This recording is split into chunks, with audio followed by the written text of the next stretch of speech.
Let's get this sports podcast party started, all right?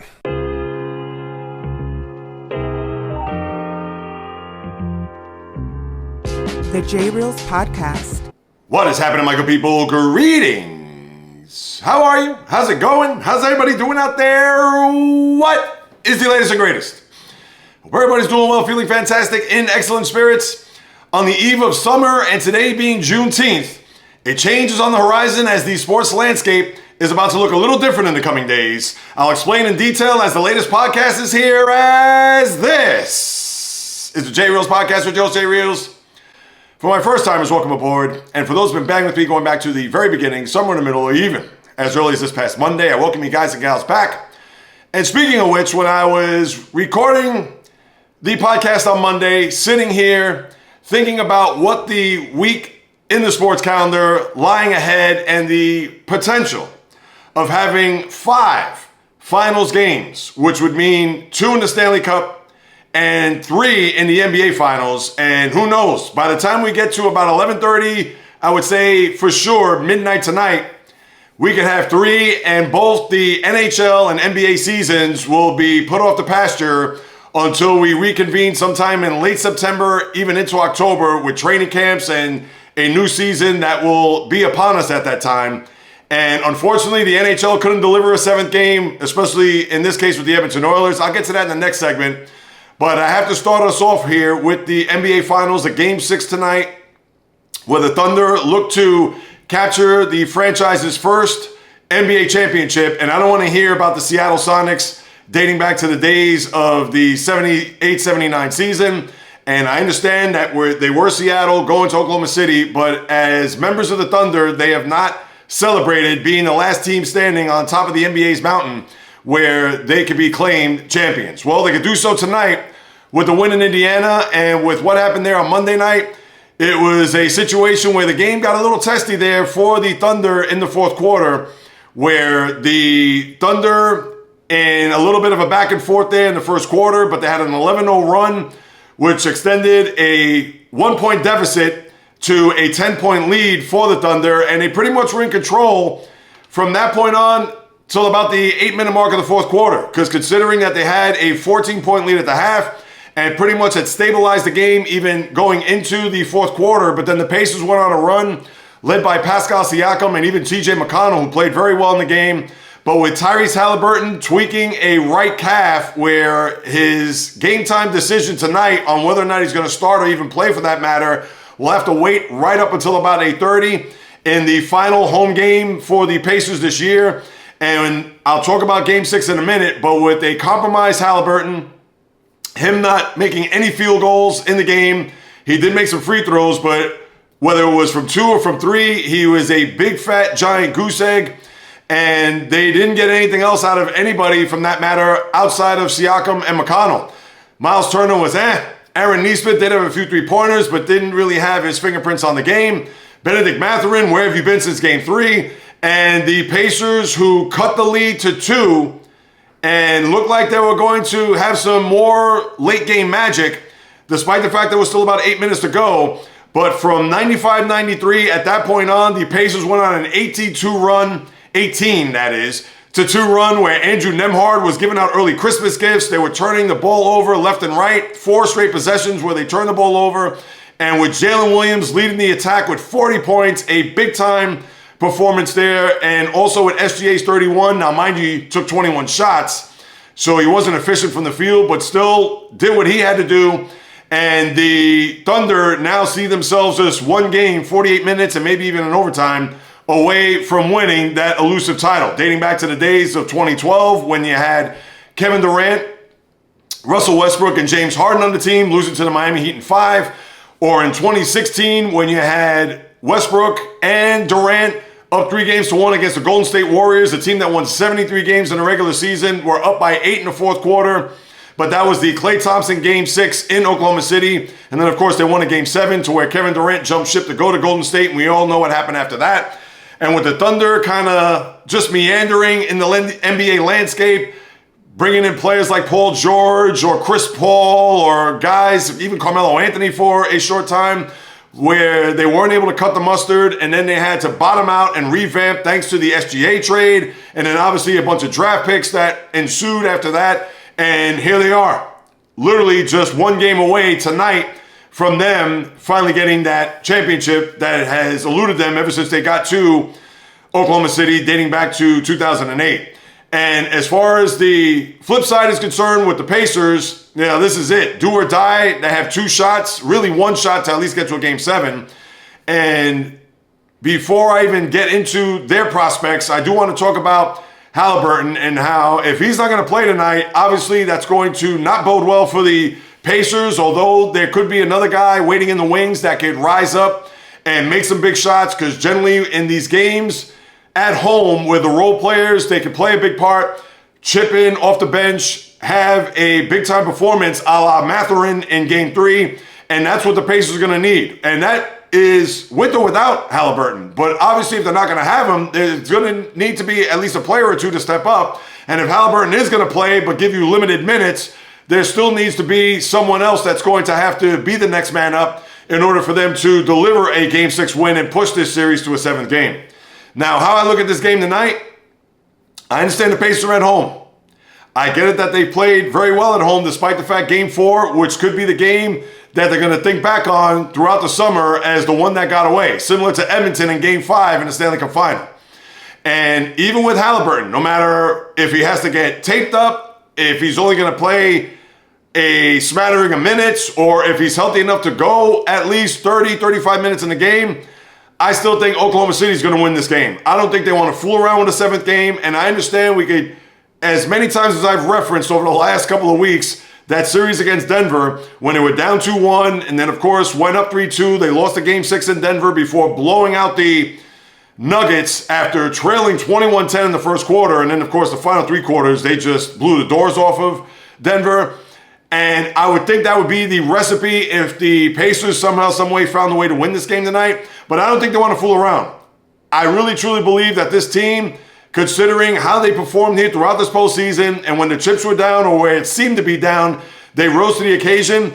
And even though I would not be surprised if the Pacers win, despite the fact that Haliburton is uncertain as far as him playing or how long he's going to play tonight, but I really feel that SGA, even Jalen Williams, I wouldn't be surprised if Chet Holmgren makes a contribution.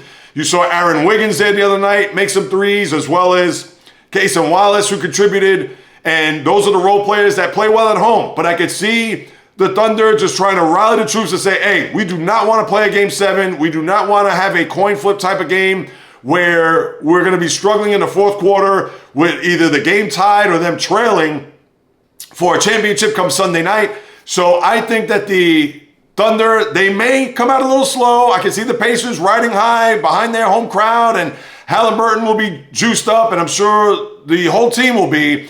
But if somehow, some way, the Thunder are able to stem a little bit of that tide and stay in the game, and obviously you're going to be within striking distance, I think they're going to put the hammer down on the Pacers tonight and have them win their title. Now, I did pick OKC in 6, so I got to stick with that. So, but in my gut, I do feel that the Thunder do not want to fool around.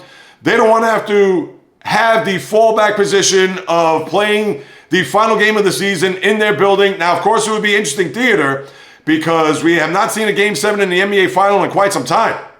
In fact, if my memory serves me correct, I think the last Game 7 we saw, was it 2016 with LeBron going up against the Warriors? Because let me see, 17 was in 5, 18 was a sweep, 19 was in 6, 20 was in 6, 21 was in 6, 22 was in 6, 23 was in 5. Yeah, so you got to go back almost a decade to the last time that we had a Game 7 in the NBA Final. Maybe we're due. Maybe that's just how it's going to fall. Maybe you have one last magic carpet ride considering everything that has transpired with the Pacers throughout this whole postseason.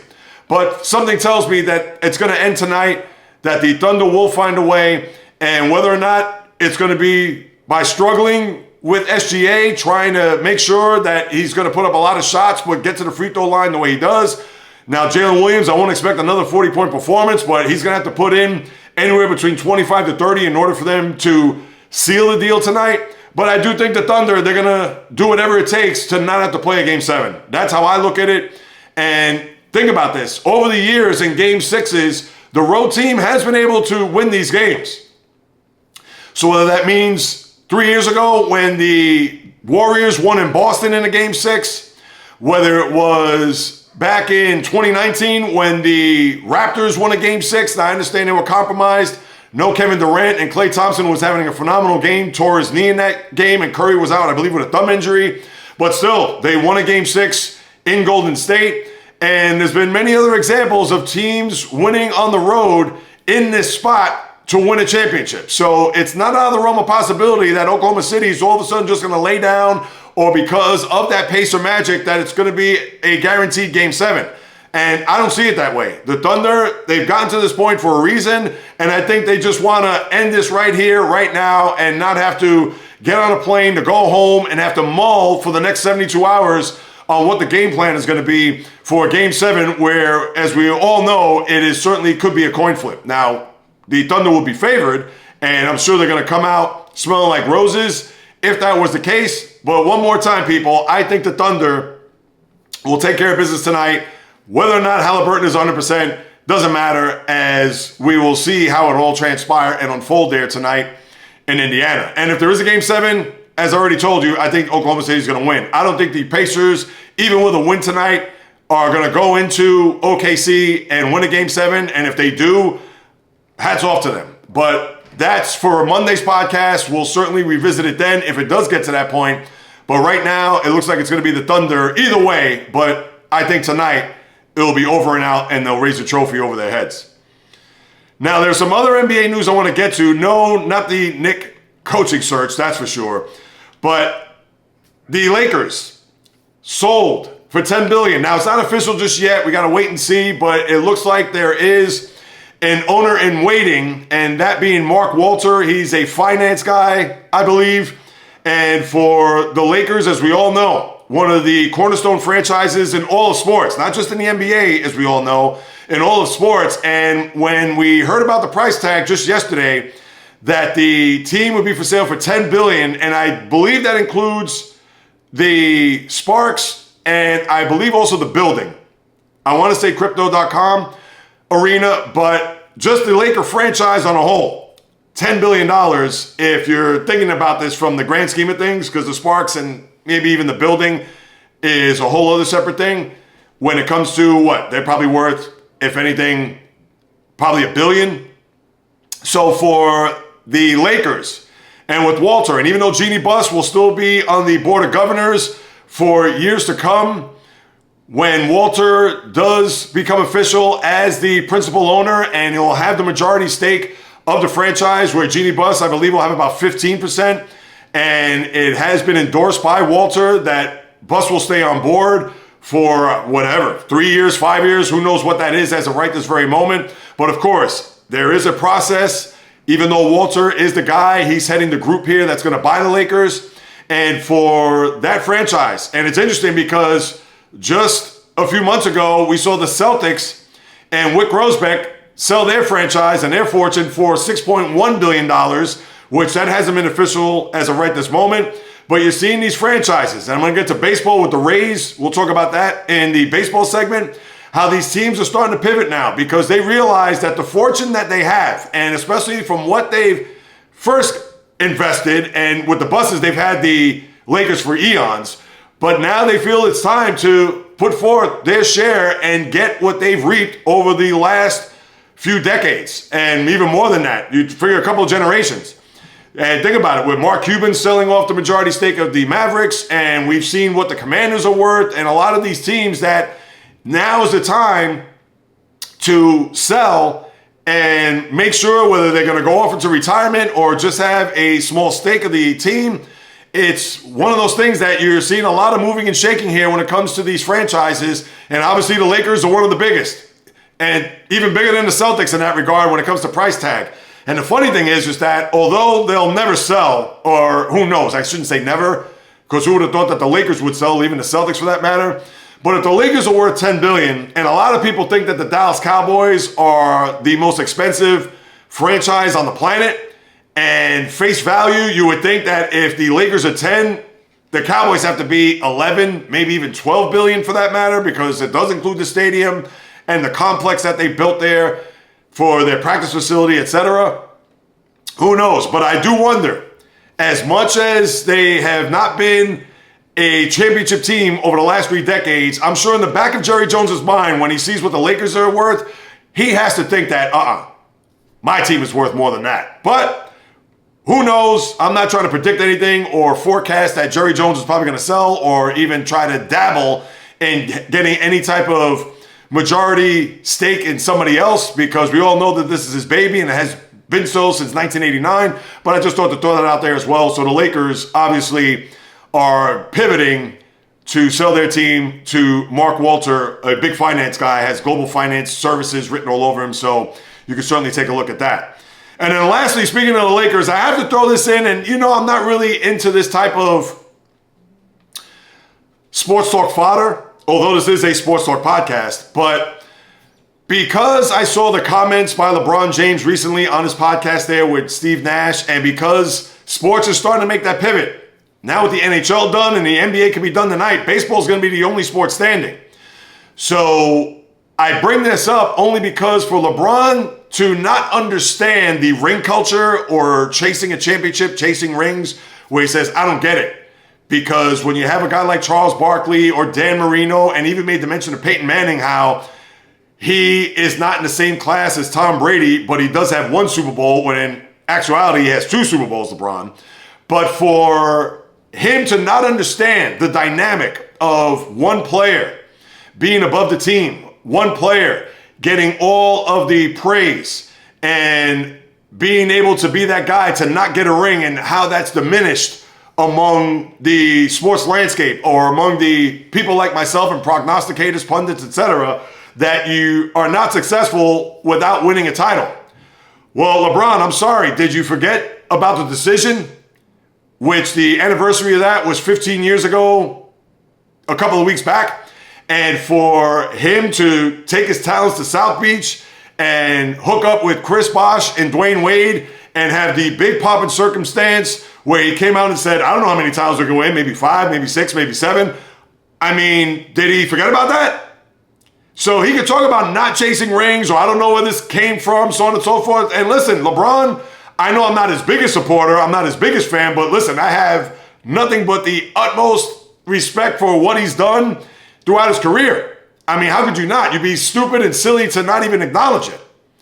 So much props to LeBron, but you got to get a clue there, my man, because for him to come out and say he doesn't understand what this ring culture is all about and tries to give you examples which were inaccurate and not even look at his own or from within to think that, yeah, I've been on Sports Illustrated on the cover when I was 16 years old. I have a tattoo on my back, the chosen one.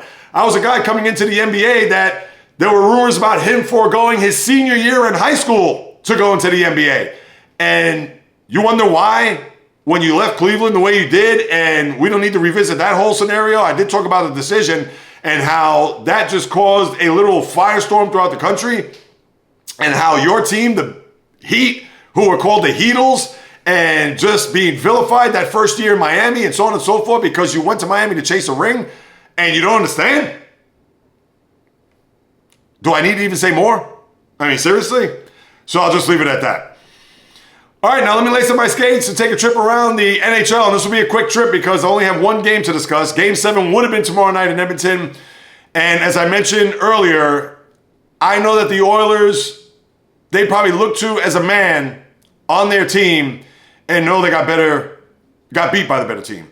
And although they can look back to that Game 5, which was inexplicable when you think about it, but that's more of an indictment on how good the Panthers are than how terrible Edmonton has been, especially in that game, because after tying the series in the fashion that they did and coming back home in front of their fans and to lay a big giant deuce, as I said on Monday's podcast, and then what did they follow that up with?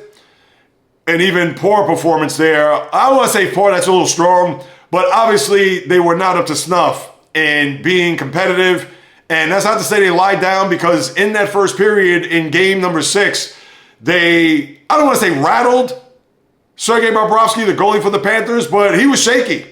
There were a couple of shots on net where it looked like it was going to squirt through his legs and go past the goal line. There was another one where it was off his chest and it dropped down to his feet or his skates and didn't know what was happening, and a bit of a shaky start. Now, mind you, he didn't let anything go past him and into the net, so you got to give him credit. But the Oilers, although they weren't putting big-time pressure on Bobrovsky, but they obviously came out with a little fire and a little passion and had a couple of opportunities there.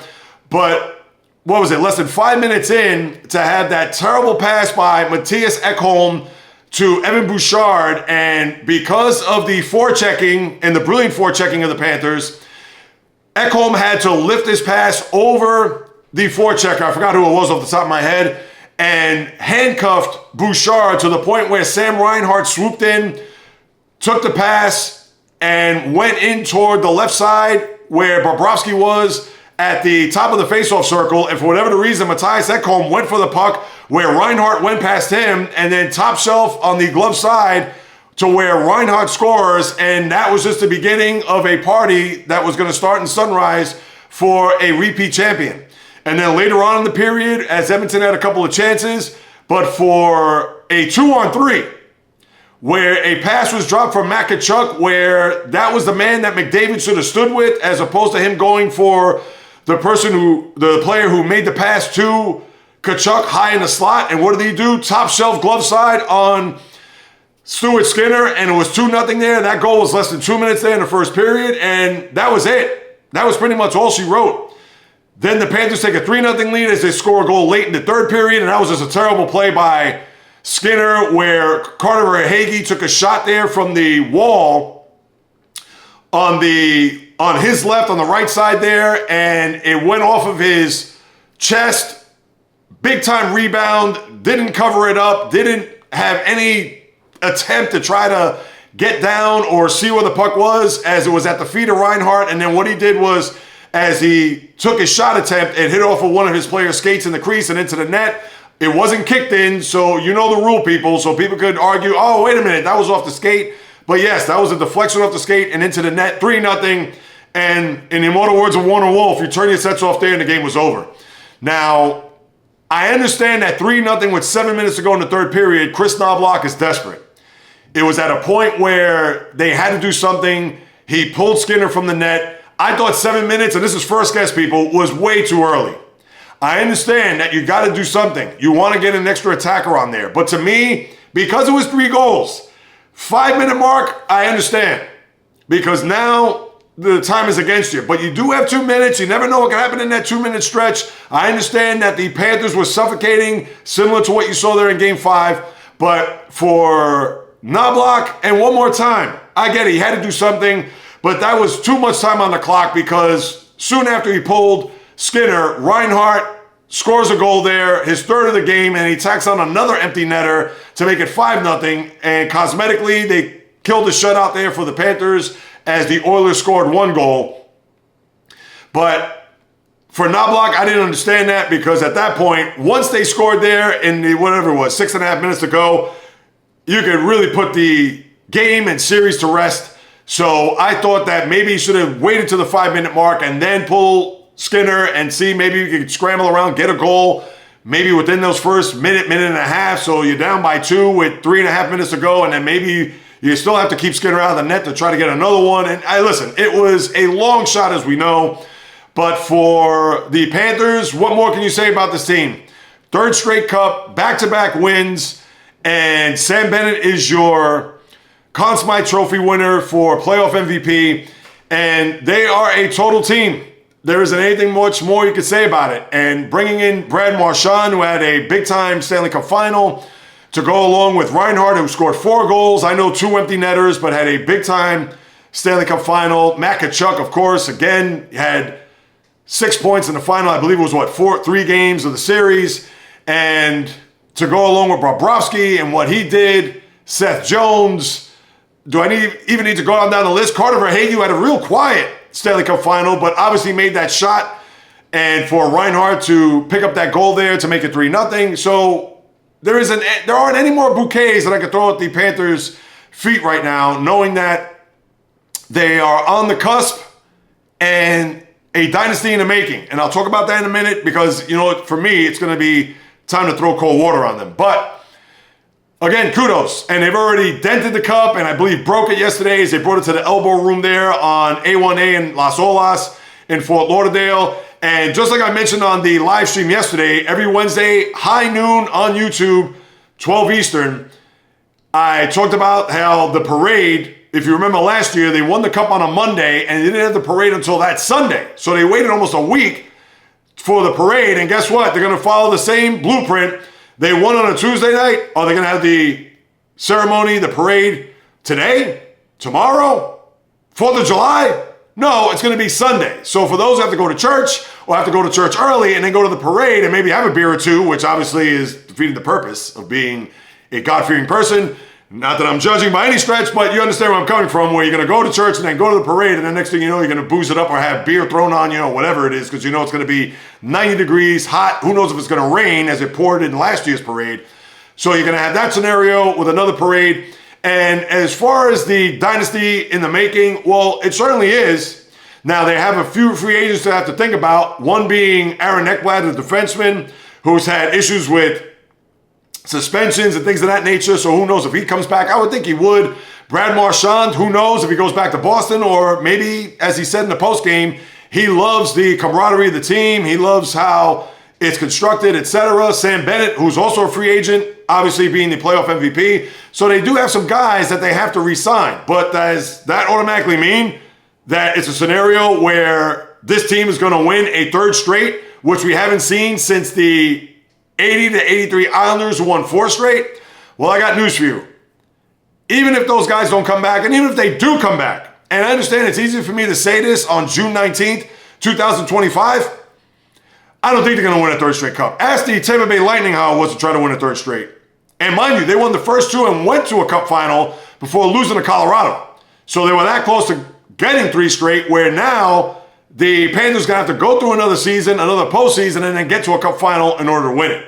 So I would think that it is going to be almost impossible, because that means they would have to make it to 4 straight Stanley Cup finals in order to get 3.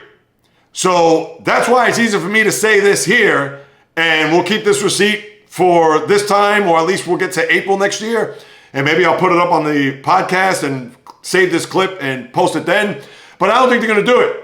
I mean, it's going to be very hard, and I'm sure a lot of teams are going to be gunning for them, especially in the East. And they can laugh right now because, oh, who's going to beat us? We already beaten Toronto. We've already disposed of Carolina. Forget about Tampa. We've destroyed them over the last few years. What, now the Capitals are going to be heard from all of a sudden? Are the Rangers going to make some big-time changes? Are the Penguins, with their aging group, are they going to have one more fountain of youth year to get back to a conference final? I mean, you got to think about that. And right now, you have to even consider them the favorites. But to go through another long season and the miles that this team has already had over the last 3 years, I think it's going to be, I won't say impossible, but it's going to be obviously very tough for them to do so. So that's why I'll say that. And they're not a likable team. I'm sorry for what it's worth. And maybe that's just a personal bias on my end, because as physical, as rugged, as rough as they are, and this team, I get it. If this was in the 80s against the Edmonton Oilers teams or those teams, you think that they'll have a shot to win that series with guys like Gretzky, Curry, Messier, Coffey, Charlie Huddy, Kevin Lowe, etc., Glenn Anderson? I mean, there's no way.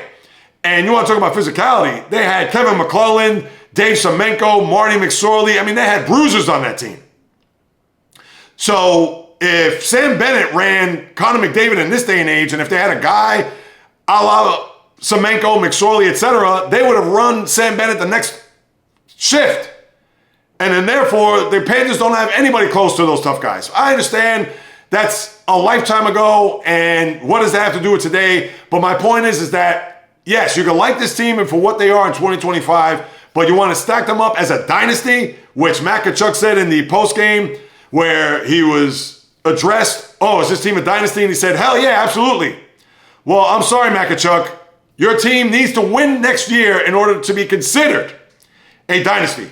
3 in a row, not 2 in a row, because if you're a dynasty, that means the Lightning prior to you are a dynasty. That means the 2016-2017 Penguins, who won back-to-back, are a dynasty. And those teams are not dynasties. Sorry. Win 3 and you'll be a part of the discussion. But right now, you are not the Islanders of the 80s. You are not the Canadians of the 70s. You're not the Canadians of the 50s. And even though they didn't win in succession, but the Oilers won 4 and 5 years and 5 and 7 from 84 to 1990. So you're not even that team. So they could bark at me all they want. Hockey fans can say, oh, you're off your rocker, JAYREELZ. You don't know what you're talking about. Kachuk's a player. He's been there, done that. He knows what it's about. Well, sorry, I've been watching these teams, the Islanders of the 80s as an Islander fan, and the Oilers because I couldn't stand them. And here I am rooting for them over the last 2 years to win a cup. So for Tkachuk, any player, executive, fan, they can come at me all they want. I witnessed this. I watched this. I know what a dynasty is. And those teams are dynasties. So get to 3 and we could talk. But for right now, absolutely not.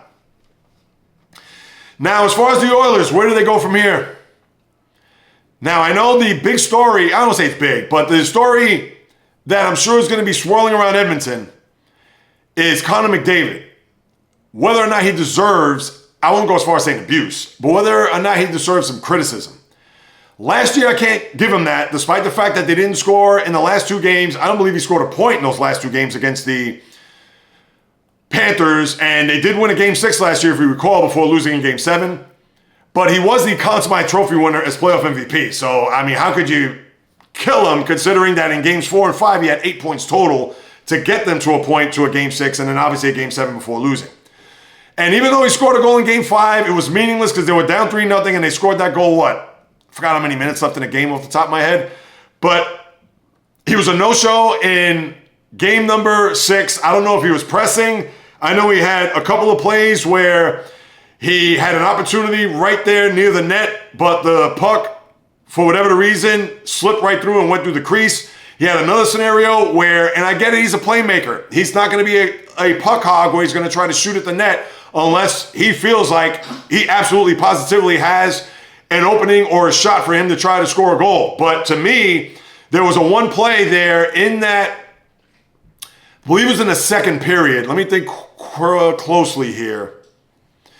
It was in the second period to where he had a mini breakaway, but Corey Perry was following or trailing, and he ended up passing to Perry, but he led him a little bit too long, where Perry did have an open net, but he was unable to get a shot off.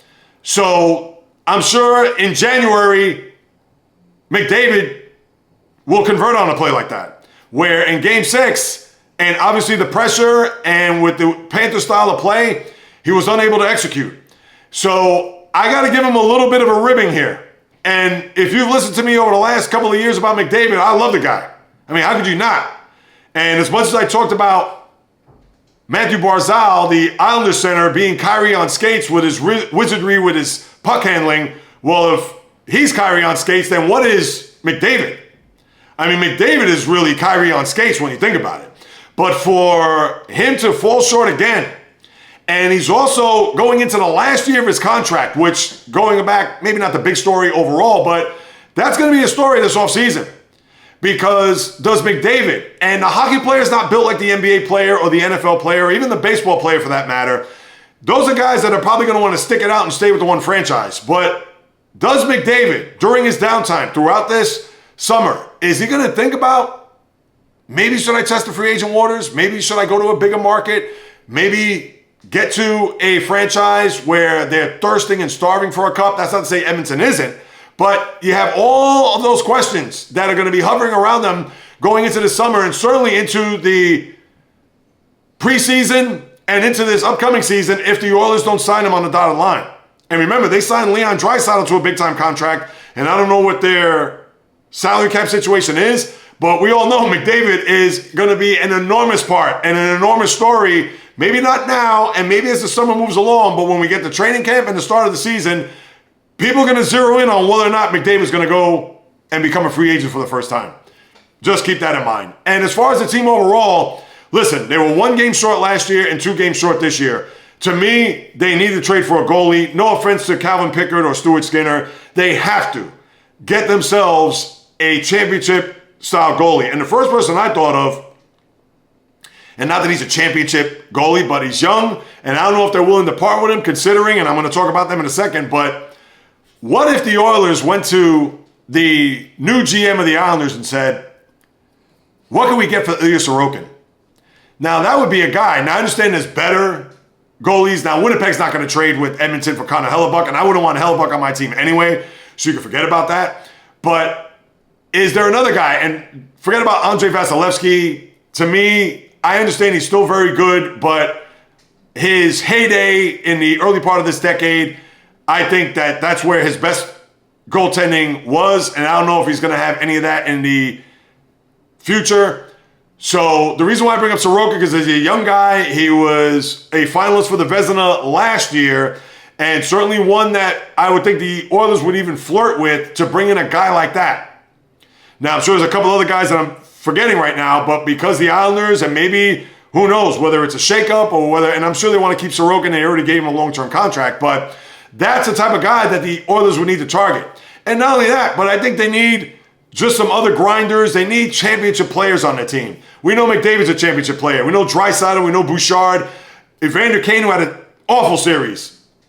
You need to get guys that know how to win. Brad Marchand, he was already a guy that won a cup going to a team that won last year, but still added another element, and you saw how he performed.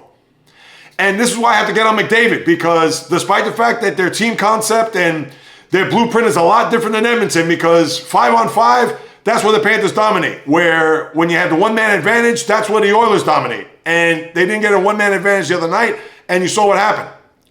They were dominated there when there was not a man advantage. So Edmonton, they got to go back to the drawing board. They got to find a presence that's going to be in that locker room that knows how to win, that knows what it takes to win, and that is it. So let's see what's going to happen this offseason. I know it's going to be fascinating, to say the least. And for this hockey season that's now over, and with the draft, I believe it's, a week from tomorrow. Guess what, Islander fans? Our team, New York Islanders, they're on the clock with the number one pick. And I have to say it bluntly, it just sucks that there is not a generational player there at the top, similar to 2009 when they got Jonathan Tavares. All right, now let me get in the batter's box, turn my attention to some baseball, as that's going to be the only sport in town, and it could be as early as tonight, where the Thunder look to clinch, as we talked about there earlier. But as far as baseball is concerned, right now there are a few stories, and they pertain to New York teams and LA, and I get it. People are going to say, oh, here we go. He's going to talk Mets, Yankees, Dodgers.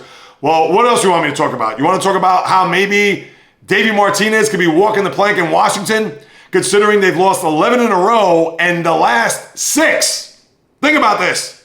The last 6 games that they've lost in this 11-game losing streak are to the Marlins and to the Rockies. And the Rockies have a chance to sweep the Nationals in a 4-game set that if they do so, who knows if Davey Martinez comes out alive. Now, I don't know. I'm not reading the tea leaves there. But I'm sorry, if you're going to lose to 2 of the worst teams in the sport, not including the White Sox or even the Pirates for that matter, but with the Rockies that could end up being an all-timer, and right now they have 17 wins. So who knows? Maybe they'll end up getting not the 121 losses that the White Sox got last year. Right now they're showing a little bit of pride and having at least a little bit of respectability here. But for the Nationals, do you want me to talk about that? And here I am starting to talk about them. Or do you want me to talk about what's happening in other scenarios in baseball? I didn't think so. So when it comes to the Yankees and Mets, Yankees finally scored a run last night. 2 solo shots, Jazz Chisholm and Cody Bellinger, but that was it. They've been terrible on the base pass. They've been terrible in situational hitting. No shocker there, as we saw that last year, not only during the regular season, but obviously in the World Series. And here they are, the Yankees. Speaking of sweeps, the LA Angels, who just came from Baltimore getting swept by the Orioles. And they're also a terrible baseball team. And now, in a 1 o'clock tilt, which is another few hours, with Carlos Rodon on the mound. And that's a big start for Rodon, because he wasn't good in his last outing there over the weekend in Boston. And now you have a situation where you could stop this losing streak. You have the Orioles coming in starting tomorrow over the weekend. So this is a good time to stop this 6-game losing streak and start a winning streak with the O's coming to town tomorrow. Now, They finally were able to snap out of it yesterday and score a run where they had not scored a run in, I believe it was 29 innings. So, or maybe even 30 innings because they scored those runs in the second inning. But they didn't muster anything else after that. And now the Angels could go in there and sweep the Yankees and also return the favor because when the Yankees went to Anaheim last month, they swept the Angels in a 3-game set before going to Dodger Stadium and losing 2 out of 3, if you recall, and that was just a few weeks ago. So the Yankees, listen, there's no accountability on this team. I've read it on social media. I've seen it. And we know that Aaron Boone is just going to break out the pom-poms, have the confetti, the coconuts, and palm trees to say, oh, our guys are fighting, our guys are scuffling. Well, our base running situation, they're just trying to make the right play. And yes, they're just being aggressive. And no, that has to stop. He needs to pull these guys aside and say, hey, you're not supposed to do this. You're not supposed to steal third, Anthony Volpe, with no outs, and you're on second base. What is the cardinal rule of baseball? You don't make the first or last out at third base. And you have a situation where the team is just doing its own thing. It's waiting for the long ball. It's waiting for the big hit. And if it's not Aaron Judge, who is it? And Judge has hit the skids here a little bit. He's batting now, 373, when he was just, at 394 about 10, 12 days ago. And we knew he was going to come back to the pack a little bit, but the Yankees have just been anemic. Not only just at the plate, but also with their fundamentals. And again, this all falls on the manager. This is no surprise. You could probably go back to a podcast last year at this time, 2 years ago, 3 years ago, and it's the same story. The song will remain the same. And Aaron Boone's not going to be a guy that's going to flip over a banquet table or throw a chair across the room. He's not going to do that. He's going to coddle these guys. He's going to babysit these guys. But if he took the guy and said like this or waved his finger to say, come over here, you're sitting down for the rest of the game because you got thrown out at third, or you're sitting down because you didn't run out a grounder, or you're sitting down because whatever. None of that. And even in the media, the post game or even before the game, he's not going to say, yeah, I had to sit this guy down. It's between he and I, but I felt it's best for him to cool off and take the day because I didn't like what he did there yesterday. That's fine. Nobody's going to kill him for that. But obviously, it's a situation where everybody has to be kumbaya. Everybody has to just be friendly and rub elbows and everything has to be all hunky-dory. To be a manager or a coach in any sport, and I'm going to be blunt here, but it's true, you got to be a little bit of an asshole at times. No other way to cut it. You can't be friendly with these guys. I understand that, yes, hey, if it's a good day, or hey, come on, guys. All right, fine. But not to the point where it's like, well, he's coming out of it, or what? I saw better swings today, or Carlos Rodon gave up 3 home runs today to the Angels. It's like, oh, no, I saw a couple of instances where he got out of jams. Out of jams? When he gave up 4 runs in 5 innings and 3 walks and 2 strikeouts? He's an apologist for his players, and that has to stop. And the Yankees won't go anywhere if he's going to continue to do this because the players are just going to have this laissez-faire attitude and not have any urgency. Just a disgrace. And then the other side of town, the Mets, get embarrassed by Tampa, as we talked about on Monday, had a day off. Tuesday night, watching the Stanley Cup, I'm thinking, all right, Mets are off to a 3-0 lead. All right, fine. They're up 4-1. Okay, great. Next thing you know, bases loaded. Marcell Ozuna is up. It brought me back to that game after the regular season last year, that crazy game with the Lindor home run in the 9th inning, and Diaz dancing between the raindrops and the minefields there. Edwin Diaz, that is. And for them to pull out that game the way they did, but Marcell Ozuna did have a bases clearing double in that inning in the bottom of the 8th to take the lead. And here it was, 4-1, cleared the bases there in the 8th inning, and they lose in extras. And you thought to yourself, oh, that's not a good way to start off this road trip where 3 in Atlanta and 3 in Philadelphia, which I'll talk about in a second. And then you have a scenario where last night, Chris Sale, who has not been the Chris Sale of last year, but we know he's the reigning NL Cy Young Award winner. And what happens? He goes up against Paul Blackburn, where last time I saw him, when the Mets had a 5-1 lead going into the top of the 6th, he was lit up like a Christmas tree and lost that game and have not won ever since. So what happens? Blackburn goes in there, leadoff homer by Acuna, where he hits it to the moon, and the Braves are off and running to where he goes into the 9th inning with a shutout, but they secured a shutout to win 5-0, and now the Mets need a must-win game to go to Philadelphia because now this is going to spiral out of control to where they've already lost 5 in a row. They could end up losing 6 in a row with the Phillies in Miami tonight to close out their series. And even though Miami won 2 nights ago, but chances are the Phillies will win. What will happen come tomorrow morning when we wake up and we look at the National League East? There will be a flat-footed tie between the Mets and Phillies. And oh, by the way, the Mets will be playing in Philadelphia for 3 games over the weekend. How do you think that's going to turn out when they've lost 6 in a row and the 4.5, almost 5-game lead in the division as early as, 10 days ago has now gone poof? So that's what you have in Medville. And I don't know what else to tell you. Because today, you got to only hope that Clay Holmes goes more than 5 innings and 79 pitches, as he did there on Friday night, and puts forth a good performance, and the bullpen will hold up their deal. Reed Garrett there on Tuesday night to Marcell Ozuna. So for this Met team that right now is scuffling, just like the team on the other side of the Triborough, to me, they need wins today in the worst way. Not only just to snap the streak, but to get some good juju in the building, in the clubhouse, in the bus ride for the Mets to go to the airport to fly to Philadelphia. Because if this is going to continue, then this weekend could just be as ugly as we've seen here over the last 6 days. And as a Met fan, I mean, I don't want to say that here comes the other shoe and here comes the bomb that's going to blow up in the Met fans' faces, because we all know there is plenty of baseball to be played. There is still, in essence, if I do the math here, 45 and 29, 74, there's still 88 games to be played this season. So it's not out of the realm of possibility that the Mets are going to be out of this thing.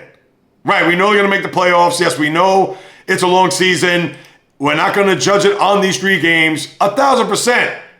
But as a Met fan, knowing where you were a week ago today and knowing where you are now, do you feel any better? Do you feel good? Or do you have that little pit in your stomach to say, this is not going the way it should? And the Braves, even the Braves, going into the series at 31 and 39, they'll find a way to beat the Mets. And it's brutal, it's disgusting, and I don't even know what else to say. So that's what I have there with the Mets. I mean, oh my God.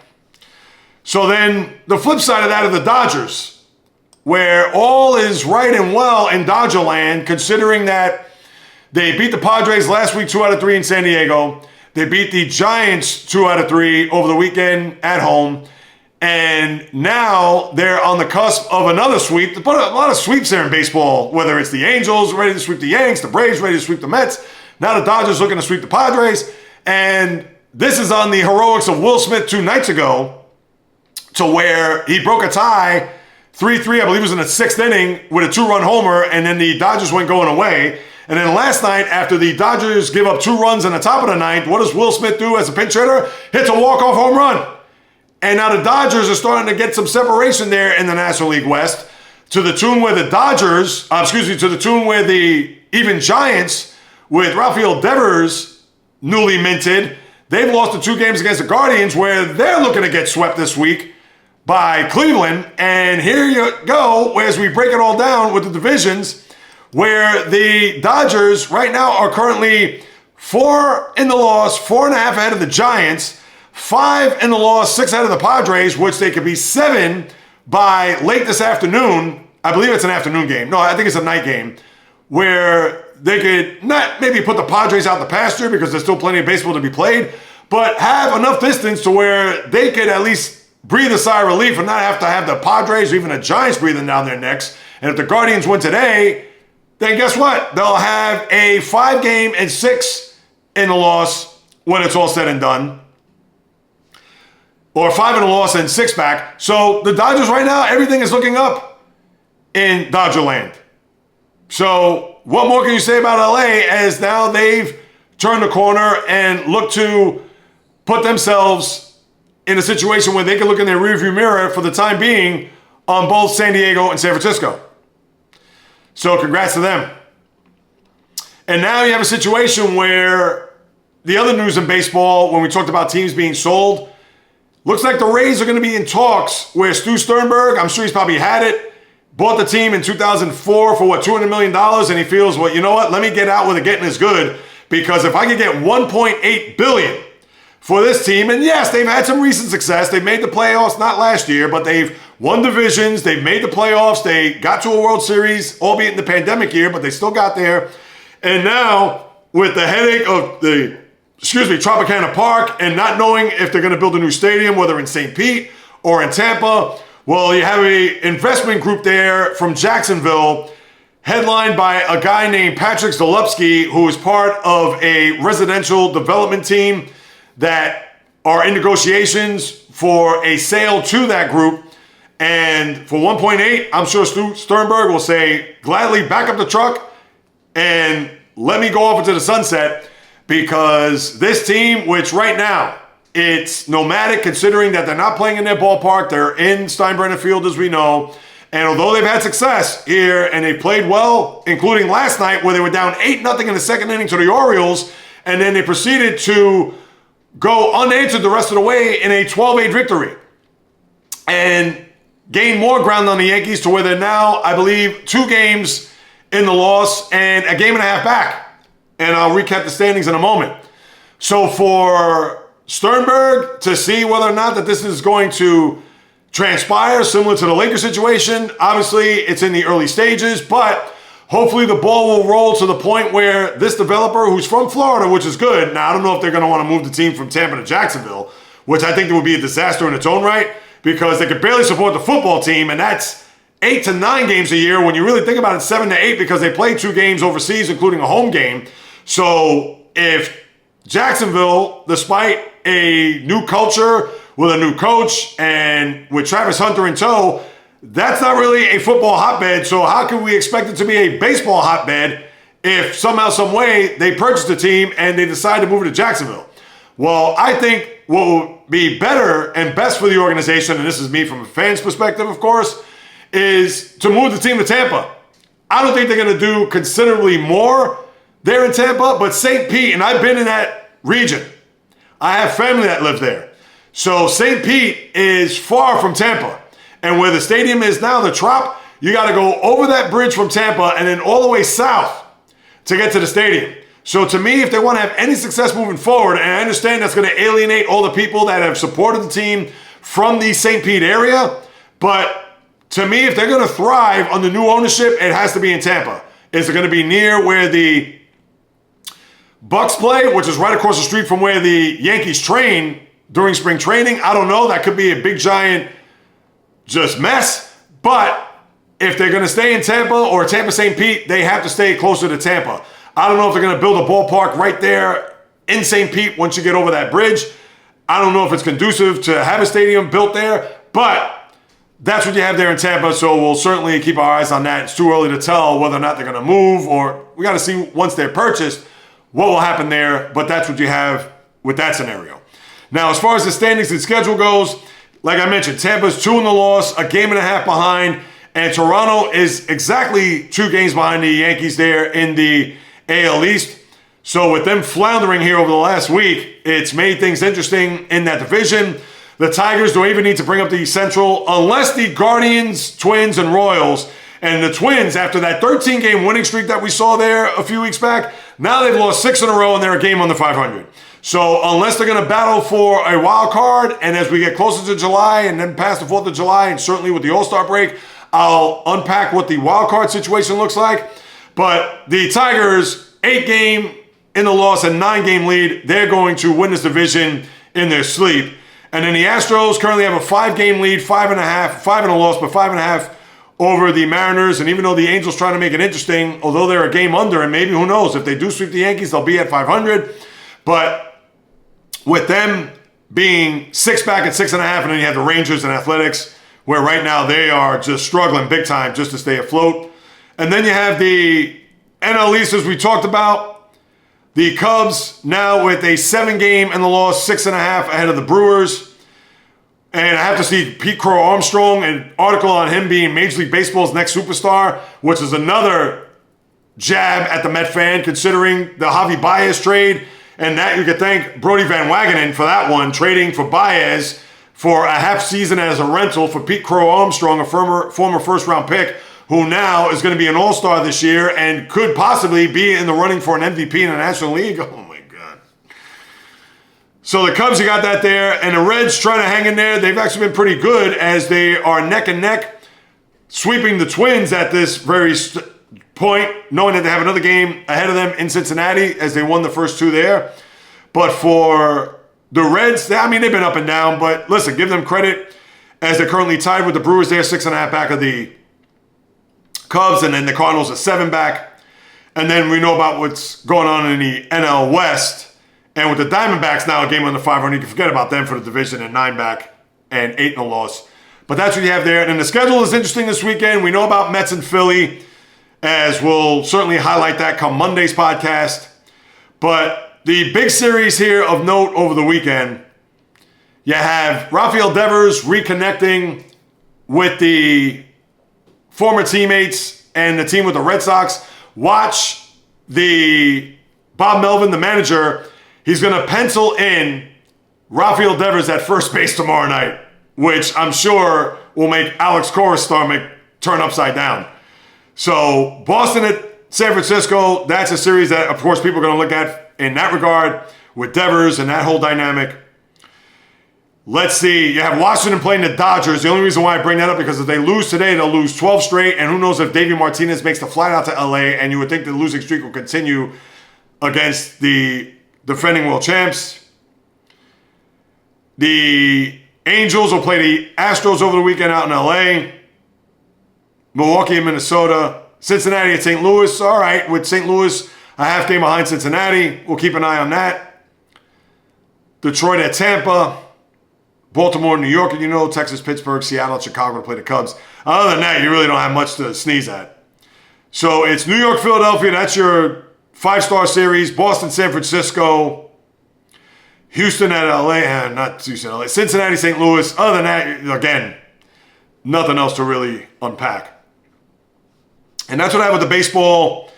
And then NFL, I'm not going to get into a lot of things there. I know training camp is about 5 weeks away, which I dread just at the thought of that, considering that summer's officially tomorrow and then NFL training camp is about 5 weeks away, more than a month. Oh, no. Not this guy, please. But they do have a couple of notes, though. I know Jaire Alexander signed with the Ravens, his old college buddy there with Lamar Jackson. So Alexander, the longtime Packer, is now a quarterback there in my division, so I'm going to have to see him twice this year. And then you had, speaking of Ravens or former Ravens in this regard, CJ Mosley retired. Also was with the Jets over these last few years, had a lot of injuries, although I believe played a full season last year, but he steps down as today I believe is his 33rd birthday, or maybe it was yesterday, where he decided to call it a career, and kudos to him for doing so. And Shedeur Sanders getting clocked at 101 miles an hour in a 60 mile an hour. Please, do I even need to bring that up? Yes, I did bring it up now, but to really, go into, what happened? Was he drinking? Not this guy. I'm going to leave it there, and I even hate to land the podcast in that regard, but because there was a couple of news and notes regarding a retirement and obviously Alexander being a part of the Ravens, I just thought my responsibility to bring that up here to you guys and gals as I close out another podcast. Thank you so much for passing by, carving out precious time out of your day to listen to what it is I have to say about what goes on in the wonderful toy department of life called sports. And as I mentioned at the end of every podcast, please subscribe, rate, review, throw me a few stars, write a review, Apple, Spotify. The website is JAYREELZ.com. The YouTube channel at JAYREELZ, where you can watch the video of this podcast, as well as Spotify for those who are visually inclined. Please go ahead and your due diligence, whether yourself, friends, family, foes, frenemies, please pass it along as the little engine that could, an independent podcaster like yours truly, who does this for a living.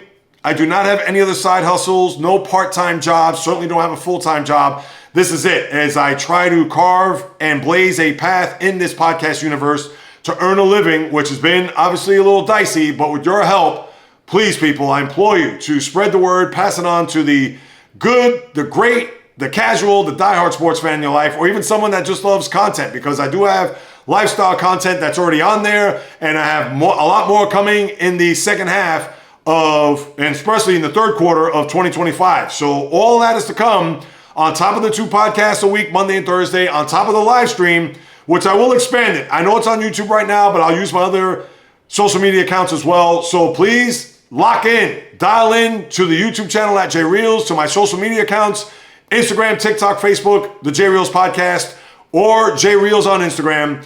Twitter, JAYREELZ1, just the number. And if you want to hit me up with a question, comment, suggestion, you can do so at the following on the JAYREELZ podcast at gmail.com. I'll be more than happy to follow up with you guys and gals, because whether you do or do not know, this is what I love to do. As I mentioned, this is why I quit my job more than 16 months ago, to pursue this full time, to do what it is that I love. And I have not missed a beat since I've been doing this, sitting in front of this camera and microphone with nothing but passion, fire, energy, fury. And where else are you going to get all these sports? Mind you, the sports world is starting to cool off a little bit, even with summer starting tomorrow. And it's going to get hot in New York over the next week, which I'm looking forward to. But I digress. Where else are you going to get all these sports that I talk about in one podcast in about an hour, a little bit over an hour? Nowhere else. Because one more time, where are you going to get the passion, fire, fury, energy with my thoughts, opinions, critiques, praise, analysis, feelings on anything and everything that happens in the world of the diamond, ice, gridiron, hardwood, golf course, racetrack, tennis court, boxing ring, octagon, you name it. From my lips to your ears, from my heart to your soul, from where I am to wherever you are, the JAYREELZ podcast always comes correct, direct, and in full effect. From the South Bronx, the South Beach, the South Central, the South Pacific, and all points beyond. Peace, love, and God bless everybody. And until next time on the JAYREELZ podcast, on the flip, baby.